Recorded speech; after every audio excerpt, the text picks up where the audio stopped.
7वा श्लोक बघा, अतिशय सुंदर आहे. याच्यावरती अनेक संतांनी अभंग पण लिहिलेले आहेत किंवा अनुजोडांचं एक भजन आहे या श्लोकाचा. त्याच्यावर कबीरांनी लिहिलेलं श्लोक कसा आहे बघा, म्हणजे तुमच्या लक्षात येईल. बालस्तावत् क्रीडासक्तः तरुणस्तावत् तरुणी रक्तः वृद्धस्तावत् चिन्तामग्नः परमे ब्रह्मणि कोऽपि न सक्तः. बालस्तावत् क्रीडासक्तः तरुणस्तावत् तरुणी रक्तः वृद्धस्तावत् चिंतामग्नः परमे ब्रह्मणि कोऽपि न सक्तः. अरे जन्माला आल्यापासून काय केलंस तू? जन्माला आल्यापासून जेव्हा तू लहान होतास, बाल होतास, तेव्हा काय झालं? लहान मुलं तरी खेळण्यात मग्न असतात. बालस्तावत् क्रीडा मग्नः, खेळण्यात, लहान मुलं खेळण्यात. बरं तू तरुण झालास, पुढे काय केलं? तरुणस्तावत् तरुणी रक्तः, तरुण झाल्यानंतर तरुणींच्या मध्ये आसक्त झालास. पुढे वृद्धस्तावत, जेव्हा तुला वृद्धत्व प्राप्त झालं तेव्हा तू काय करायला लागला? वृद्धस्तावत चिंतामग्नः, चिंता निर्माण झाली. आणि मात्र हे सगळं बाल, तरुण, वृद्धत्व या तिन्ही अवस्थांमध्ये मात्र जे करायला पाहिजे होतं ते तू केलंच नाही. मात्र परब्रह्मामध्ये तू आसक्त झालाच नाहीस रे, जिथे तुला आसक्त व्हायला पाहिजे. म्हणून आचार्य म्हणतात शेवटच्या चरणामध्ये, परमे ब्रह्मणि कोऽपि न सक्तः.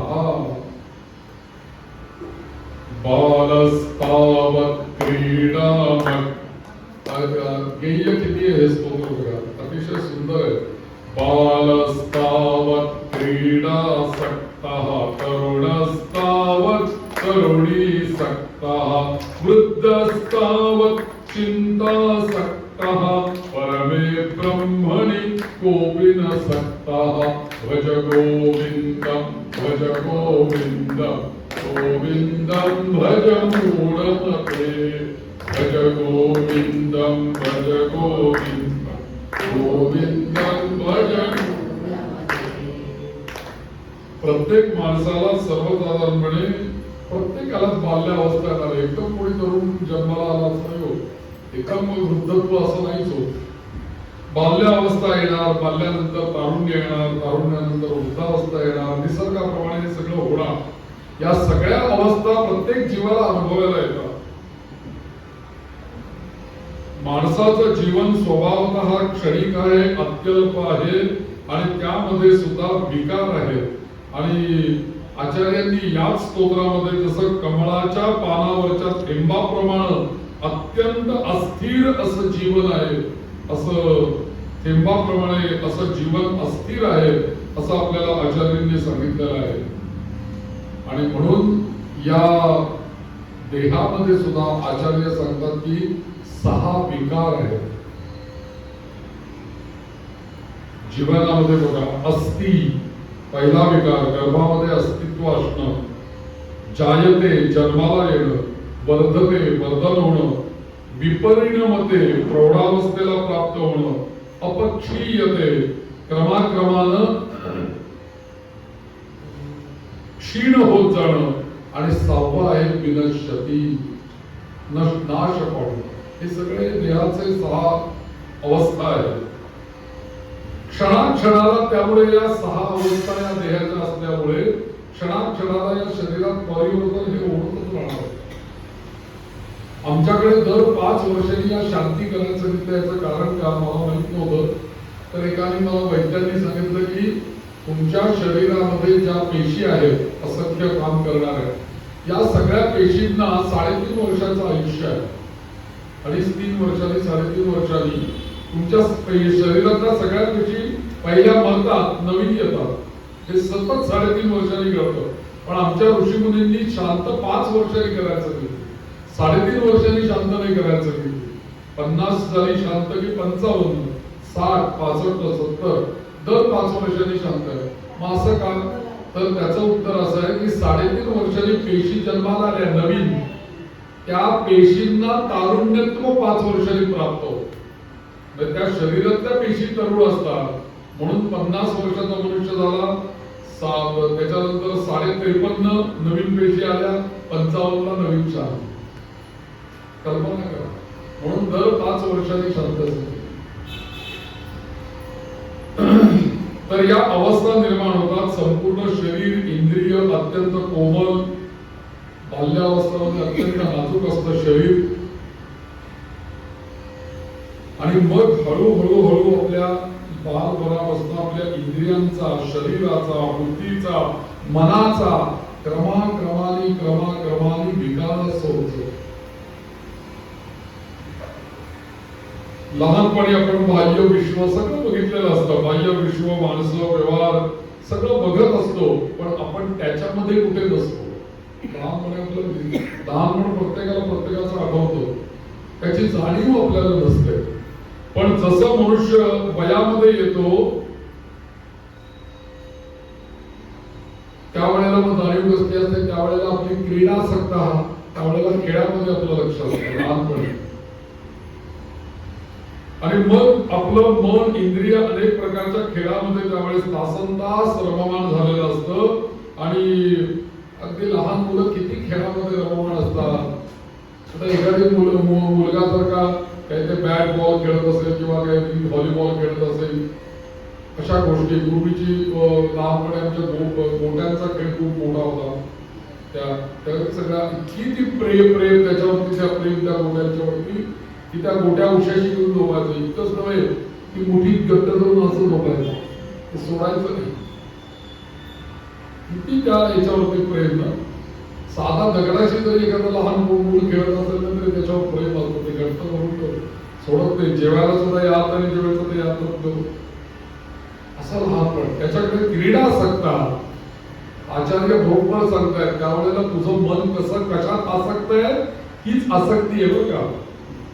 ही आसक्ती आहे त्यावेळेस कशात आहे, क्रीडासक्ता, खेळामध्ये तू आसक्त आहे. पण जेव्हा तुला तारुण्य अवस्था प्राप्त झाली त्यावेळेला मग हे गेलं, खेळ गेले. पुढे काय, मन, बुद्धी, इंद्रिय यांचा आता विकास झाला, तरुण झाला ना तू. आणि त्यावेळेला इंद्रियांना तुझ्या तारुण्य अवस्था प्राप्त झाली, त्यावेळेला भावनांचाही विकास तुझ्यामध्ये झाला. आणि मग तारुण्य अवस्थामध्ये स्त्री आणि पुरुष यांच्यामध्ये आकर्षण निर्माण झालं, कामवासना निर्माण झाली, विकारवशता निर्माण झाली. आणि मग पुढे काम, क्रोध, मद, मोह, मत्सर या विकारांचाही तुझ्यात उद्रेक झाला. रात्रंदिवस उपभोगांमध्ये रत झाला. कारण शेवटी कितीही जरी उपभोगलं तरी मन तृप्त होतच नाही. ही ययातीची कथा नाही का त्याच्यामध्ये. राजा ययाती आयुष्यभर इंद्रियाचा त्यांनी उपभोग घेतला आणि भोगता एक दिवशी म्हातारा झाला, वृद्धावस्था त्याला प्राप्त झाली, तरी त्याचं मन अतृप्त. तो काय म्हणतो की मला पुन्हा एक उपभोगायचंय, तर तो त्याच्या मुलाला म्हणतो तुझं तारुण्य मला दे, तुझं आयुष्य मला दे. तो आपल्या स्वतःच्या मुलाला तारुण्य मागतो आणि तो मुलगा सुद्धा असं की त्यांनी वडिलांना तारुण्य दिलं. आणि त्या तारुण्य अवस्थेमध्ये इंद्रिय भोगांसाठी आणि मग अशी त्याने ते तारुण्य मागून घेतलं. म्हणून इथे म्हणतात तरुणस्तावत तरुणी रक्षका. खाणं पिणं, मजा करणं, टीव्ही पाहणं, हॉटेलमध्ये जाणं, हे सगळं आता आपल्याला दिसतंय. नको त्या पदार्थांचं सेवन करणं हे पण आहे. आणि एखादी वस्तू आकर्षक दिसली की ती मला पाहिजे, ती कशी मला मिळवता येईल, हा सगळा विचार सतत करत राहणं. आपल्या अनेक लोकांच्या बरोबर प्रवास करणं. आत्ताच्या काळामध्ये जर का बोलायचं झालं तर तरुणांचं हे काय आहे, मोबाईलवर तासनतास खेळत बसणे. घरी आल्यानंतर टीव्ही बघणे, सिरियल बघणे हे तर आहेच आहे. नृत्य, डान्स या सगळ्यामध्ये.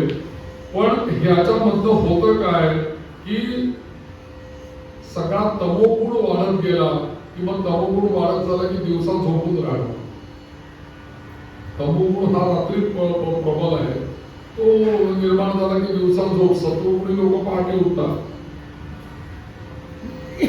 अशी आता सध्या अधोपतन आपल्याला तरुणच तावत तरुणी सक्का. म्हणून आचार्य म्हणतात की अरे बाबा असं तारुण्य अवस्था संपून जेव्हा तुला वृद्धावस्था प्राप्त येते त्यावेळेला तुझं शरीर इंद्रिय याची शक्ती हळूहळू हळूहळू क्रमाने कमी कमी होत जाते. मग आपण म्हणतो ना 40 आली की चष्मा. पहिली डोळ्याची शक्ती कमी झाली. आमच्याकडे सांगितलेलं आहे की आकाशामध्ये जे सप्तर्षी आहेत या सप्तर्षी मध्ये वसिष्ठ नावाचा एक तारा आहे. त्या वसिष्ठ नावाच्या ताऱ्याच्या शेजारी एक छोटा तारा आहे त्याचं नाव आहे अरुंधती. तो अरुंधतीचा तारा तुला जिथपर्यंत दिसतोय ना तिथपर्यंत तू तरुण आहेस असं समजायचं. तो तारा जर का तुला दिसेल असा व्हायला लागला अस्पष्ट की समजायचा आता उत्तर अर्धा हळूहळू सुरू झालेला आहे असं आपल्याकडे सांगितलंय. किंवा ध्रुव तारा अस्पष्ट दिसायला लागला किंवा ध्रुव दिसेनासा झाला. आपण आता उत्तराभिमुख झालेलो आहोत. आपला आता पूर्वार्ध संपला उत्तरार्ध सुरू झाला हे सांगितलंय आपल्याकडे. आणि म्हणून क्रमाक्रमाने एक एक इंद्रिय निकामी होतं. सगळ्यात पहिल्यांदा डोळे कमी दृष्टी कमी होते आपली बघा सगळ्यात. पुढे पुढे दातही जातात खाता येत नाही पिता येत नाही म्हातारपण परावलंबी जीवन होतं असं सगळं पुढे होत जातं. आणि पुढे काय होतं चिंतेने ग्रस्त होतं असं आचार्य म्हणतात. वृद्धस्तावत चिंता सक्का.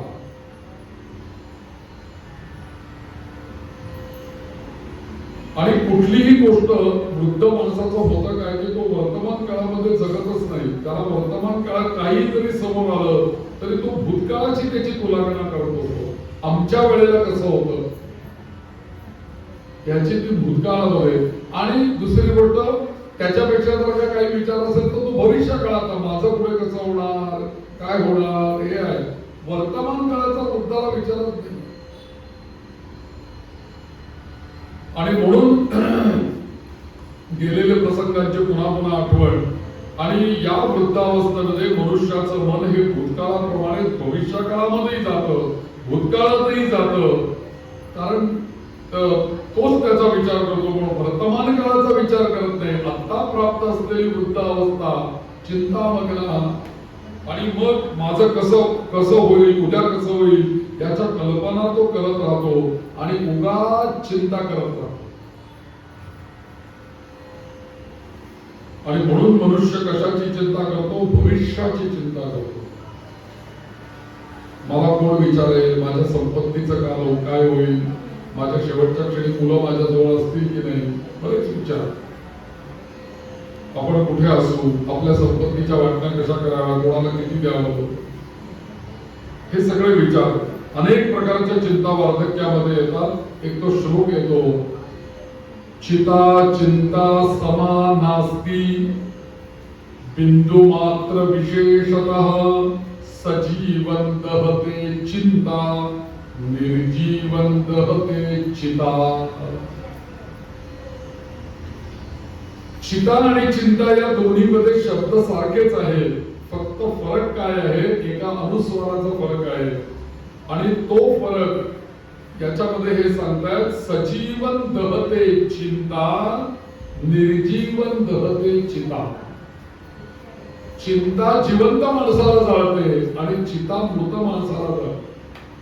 दोघीही जाळतात. चिंता जिवंत माणसाला जाळते. चिंतेरूपी अग्नीमध्ये मनुष्य होरपळून निघतो. आणि म्हणून स्वतःविषयी चिंता दुसऱ्याविषयी चिंता या चिंता चिंता चिंता करता करता त्याला तो हे चिंता त्याला जाळून टाकते. म्हणून आचार्य म्हणतात तिथे वृद्धस्तावत चिंता सक्का. आजाराची चिंता असू दे कशाची. म्हणून या श्लोकातल्या केवळ 4 ओळींमधून मनुष्याचं वास्तव वर्णन आपल्याला आचार्यांनी करून दिलेलं. बालस्तावत क्रीडा सक्का तरुणस्तावत तरुणी सक्का वृद्धस्तावत चिंता सक्का. बरोबर बाल्य, तारुण्य, वृद्धावस्था, बरोबर वास्तव वर्णन एका शब्दामध्ये आचार्यांनी आपल्या समोर ठेवलेलं आहे. याच अवस्थेमध्ये वृद्धावस्थे मनुष्य चिंतेमध्ये मग्न होतो.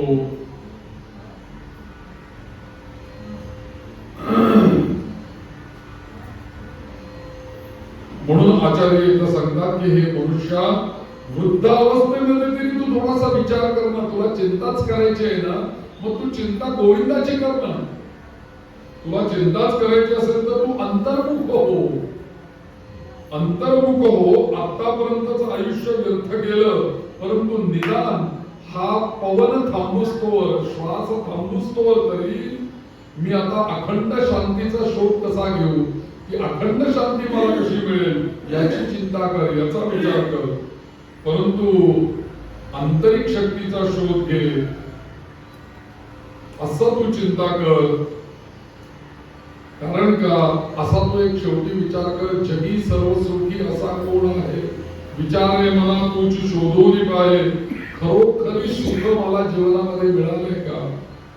आमच्या तुकाराम महाराजांनी तो अभंग नाही का केला, सुख पहावे जवा एवढे, दुःख डोंगरा एवढे.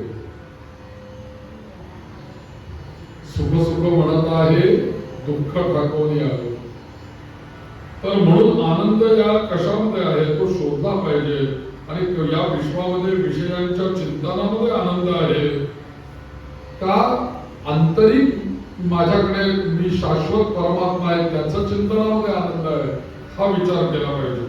अशा परमेश्वर म्हणून हे आचार्य इथे सांगतात की अरे हा परमेश्वर आनंदाचं स्वरूप आहे, शांतीचा सागर आहे आणि सर्व सुखांचा आगर आहे. सर्व सुखांचे आगर बाप रखुमा देवीवर, हे सर्व सुखांचा आगर आहे. त्यामुळे तो सर्व सुखांचा आगर असलेला परमात्मा परमेश्वर तुझ्या शरीरामध्ये विराजमान आहे. त्याचा तू विचार कर. तो आनंदी आहे, तो सतत आनंदामध्ये आहे आणि आनंद हे स्वरूप आहे. आणि म्हणून याच परमेश्वराला तू आनंदाने शरण जा, अनंत भावाने शरण जा आणि एकच गोष्ट कर, या गोविंद गोविंद गोविंद या गोविंदाला तू शरण जा.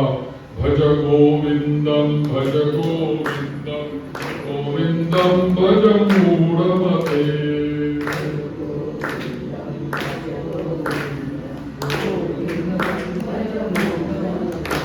म्हणून आपल्याला श्रुती असं सांगते की परांची खाणी व्यतृणवत स्वयंभू तस्मात् परां पश्यति नांतरात्मान. ही सगळी इंद्रिय बहिर्मुख आहेत की बाह्य विषयांमध्ये सर्वमान होतील. त्यामुळे या बहिर्मुख माणसाला कधीही आत्मदर्शन होणार नाही. आचार्य इथे सांगतायत की परमे ब्रह्मणी कोपी न सकता. माणूस जीवनभर अनेक विषयांची प्राप्ती करतो, अनेक भोग भोगतो, रात्रंदिवस त्याला विषयांचा ध्यास लागतो आणि एकही एक क्षणही विषय चिंतनाशिवाय त्याचा जात नाही. सतत तारुण्यामध्ये कनककामिनीच्या मोहाला बळी पडत राहतो, विषय भोगामध्ये बळी पडत राहतो आणि विषय भोग हाच त्याच्या केंद्रबिंदू बनतो. आणि म्हणूनच माणसाने मनुष्याचं मन सर्व विषयांच्या मध्ये जसं प्रवेश करून गुंतून राहतं, तसे हे विषय सुद्धा त्याच्या मनामध्ये प्रवेश करतात. मन त्या विषयामध्ये गेलं की विषयी मनामध्ये येतात. गुणेश्वा विशते चेतो गुणाश्चेतसि च प्रभो कथमन्योन्य संत्यागः मुमुक्षो रतितीर्षो. म्हणजे मनुष्याचं मन सर्व विषयांच्या मध्ये प्रवेश करतं, तर सर्व बाह्य विषय सुद्धा मनुष्याच्या मनामध्ये प्रवेश कामनेच्या रूपाने प्रवेश करतात आणि मग मन आणि विषय हे एकमेकांच्या असे दृढ आसक्तीने दोन्ही बद्ध होतात. हजारो लाखो कोट्यावधी विषयांच्या मध्ये मर्त्य माणसांच्या मध्ये भोगांच्या मध्ये माणूस आसक्ती निर्माण होऊन बद्ध होऊन जातो. कारण विषय विषयांमध्ये आपण गेलो की विषयही आपल्याला येणार. म्हणून माणसाचं मन त्या जगदीश, सर्वज्ञ, सर्वशक्तिमान, आनंद स्वरूप, नित्य चैतन्य स्वरूप परमात्म्यामध्ये मात्र कधी आसक्त होत नाही, अशी खंत आचार्य इथे व्यक्त करतात. आणि म्हणूनच ते म्हणतात की परमे ब्रह्मणी कोपी न सक्ता, तुझे आहे तुझे पाशी परी जागा चुकलाशी. तुझ्याच शरीरामध्ये ते निर्गुण निराकार आनंद स्वरूप चैतन्य आहे. तू स्वतः आनंद स्वरूप आहेस, सच्चिदानंद स्वरूप आहेस. असं असताना सुद्धा केवळ या इंद्रियांचा बहिरंगाने किंवा बहिर्प्रवाह याचा सगळा बाह्य प्रवाह सुरू केल्यामुळे तुला आंतरिक शांती कधीच लाभणार नाही. याचा उलट तू जर का आत्मचिंतन जर का केलंस तर या आत्मचिंतनामध्येच तुला शांती लाभेल. म्हणून आत्मचिंतन म्हणजे तुझ्याच देहामध्ये राहणारा गोविंद नावाचा हा जो परमेश्वर आहे, या गोविंदाचं तू चिंतन कर, याचं स्मरण कर. आणि म्हणून आचार्य या जीवांना अगदी हात जोडून प्रार्थना करतात. ते एक यांनी नाही काय केलं की कर जोडून विनवितो तुम्हा का तुम्ही वासुदेव वासुदेव म्हणा.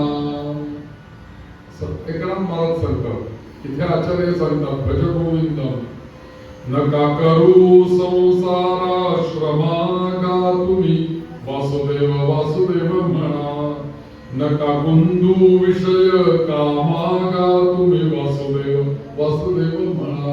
आचार्य हेच सांगतात. इतकंच नव्हे, तुम्ही आठवा मधुसूदना गा तुम्ही वासुदेव वासुदेव म्हणा. त्यांनी मधुसूदन म्हटलं, त्यांनी गोविंद म्हटलं. भज गोविंद. ईश्वर प्राप्तीची, ईश्वर दर्शनाची तीव्र इच्छा, तळमळ, व्याकुळता निर्माण होणं ही खरोखरीच दुर्मिळ आहे. विषय भोग तर सहज निर्माण होते. लक्षात घ्या की वरून पाणी खालच्या नळाला सहज येते, त्याला मोटार लावायला लागत नाही. पण तुम्हाला टाकीमध्ये पाणी भरायचंय तर ते तसंच जाणार नाही, त्याला मोटार लावावी लागेल तर ते वरती जाईल. तसं इंद्रियांचा बाह्य प्रवास व्हायला त्याला कोणती शक्ती लागत नाही, ते ऑटोमॅटिक ते घडतच. पण तुम्हाला त्याचा इंद्रियांचा निग्रह करायचा असेल आणि त्या सगळ्या इंद्रियांना जर का तुम्हाला त्या गोविंदाकडे जर का लावायचं असेल तर तुम्हाला त्या नामस्मरणाची मोटार लावावी लागेल. भज गोविंद. तर हे सगळा बाह्य प्रवास थांबेल आणि अंतर्मुख होता येईल. आणि खरोखरी जन्मानुजन्माने आचार्य म्हणतात की हे एका जन्माचं नाहीये, जन्मोनजन्म ही भूक ताण संपतच नाहीये.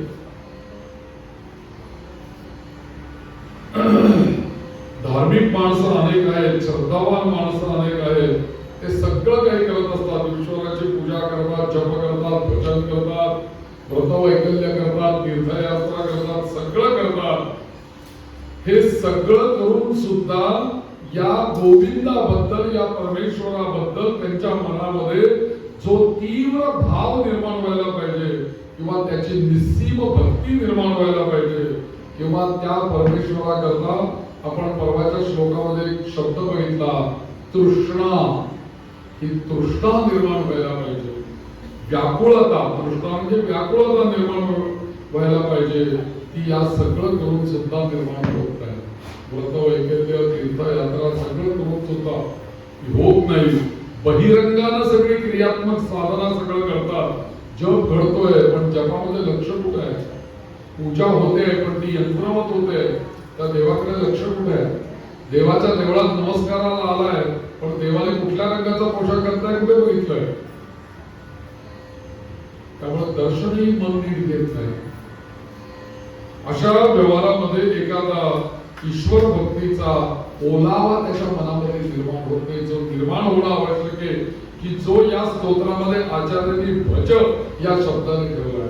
अरे हे भज नुसतं करायचं नाहीये, ते इथे तुझी भक्ती असली पाहिजे, तिथे सेवा असली पाहिजे.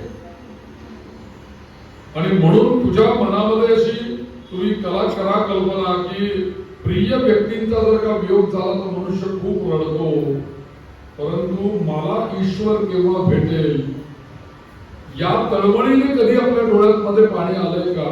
किंवा तो ईश्वर मला कधी भेटेल, कधी तो माझ्याशी बोलेल, कधी तो मला दर्शन देईल, ही ओढ मला लागली आहे का? ही व्याकुळता, ही तृष्णा मला कधी लागली आहे का?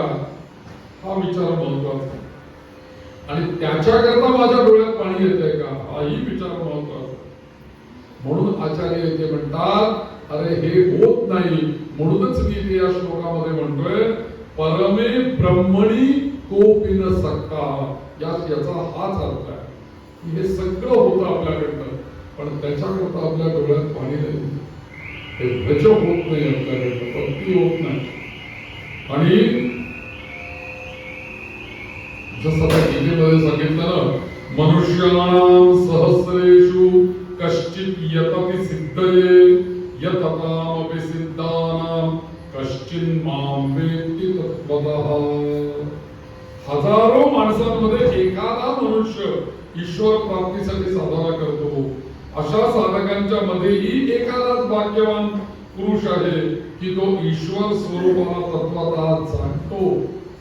आणि किंवा श्रुती म्हणते, कश्चित धीरा प्रत्यगात्मानमैक्षत आवृत चक्षुरमृत अमृतत्व विच्छन्न. एखादाच धीर पुरुष ईश्वर प्राप्तीच्या इच्छेने आपलं मन अंतर्मुख करून इंद्रियांना विषय भोगांच्या पासून निवृत्त करतो आणि इंद्रिय आणि मन नियमित करतो आणि मग त्याला ईश्वरत्व तो प्राप्त. एखादा मनुष्य मिळतो. म्हणून ईश्वराच्या कृपेनेच ईश्वर प्राप्तीची तीव्र व्याकुळता निर्माण होते. आणि म्हणूनच भक्त प्रल्हादाने सुद्धा नाही का देवाला एकच प्रार्थना केली आहे. काय प्रार्थना केली भक्त प्रल्हादाने? की या प्रीती रविलेकानां विषयेष्वनुपायिनी त्वाम अनुस्मरतः सामे विषयान् मा अपसर्पतु. विषयान् मा अपसर्पतु. भक्त प्रल्हाद असं म्हणतात, देवा अविवेकी वैषयिक लोकांची जशी अविवेकी आणि वैषयिक लोकांची जशी विषयांमध्ये तीव्र आसक्ती असते, तशी माझी आसक्ती तुझ्यामध्ये निर्माण होऊ दे, असं प्रल्हाद म्हणतात भगवंता. हीच माझी तुझ्या चरणी प्रार्थना आहे, असं भक्त प्रल्हाद देवाला. जसं विषयामध्ये मनुष्य आसक्त होत राहतो, तसं मला तुझ्यामध्ये आसक्ती निर्माण होऊ दे, असं प्रल्हाद मागताय. म्हणून परमेश्वराविषयी प्रेमाचा भक्तीचा उत्कट भाव निर्माण होण्यासाठी या सर्व प्रकारच्या साधना आपल्याकडे सांगितल्या. आणि या साधनांचं प्रयोजन आहे एवढं लक्षात ठेवावं. म्हणून आचार्य या श्लोकामध्ये हे सांगितल्यानंतर पुन्हा एकदा सांगतात की भज गोविंदम भज गोविंदम गोविंदम भज मूढमते भज गोविंदम भज